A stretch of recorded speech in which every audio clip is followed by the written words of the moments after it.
कालबैशाखी गतकाली कालबैशाखी झड़ प्रभाव में भद्रक जिला बासुदेवपुर व्यापक क्षति होईछि।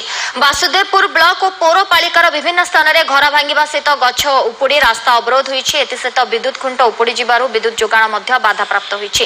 कालबैशाखी प्रभाव में अटल बिहारी महाविद्यालय नलिनी देवी छात्री निवास आगे एक गछ उपुड़ी जाइछि, जोंथिपाई प्राचीरटी भांगी जाइछि। पवनर बेग एभली थिला जे बासुदेवपुर मेडिकल रो सेलिंग खसी पड़छि।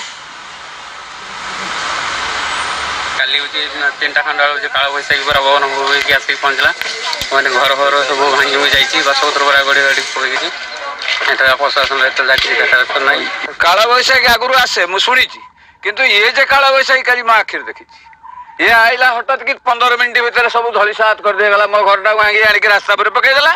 ए रास्ता को सफा करने रात बहुत परिश्रम कर पाख लोक डाकी डुकी टे चार चकिया तो जा दूर कथा सैकल टे जावाई रास्ता करूँ। आज सका गोटे लोक डाकी सफासफी कर चार चकिया 4 व्हीलर छुटिया जावाई रास्ता करुचु। ए लक्षाधिक टଙ୍କା संपत्ति मोर चलीगला बर्तमान कौटू पाइबे घर करेंगे आउ करें। काली ठीक 4:30 समय